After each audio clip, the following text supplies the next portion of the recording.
moldfootball.com. Самые свежие новости молдавского футбола на главном футбольном сайте страны.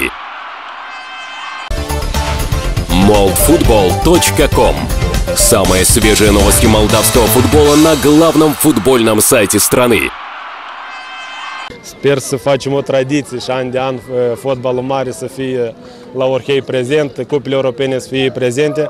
Deci 2 ani suntem în fotbal, 2 ani am reușit să accedem în cupele europene. Eu cred că este un rezultat destoinic pentru o echipă tânără cum este Milsami. Ședința despre care spunem că o să urmeze după finalul sezonului deja a avut loc. În cadrul ședinței s-a discutat referitor la viitorul echipei și au dispărut toate semnele de întrebare. Milsami a fost, este și va fi. Și un meci mai greu de închipuit. Deci un meci în care am avut parte de toți nervii din lume pe care i-am avut.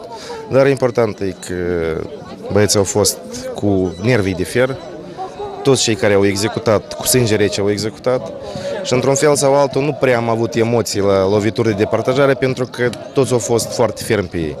Este justă anularea golului care a avut loc în timpul suplimentar?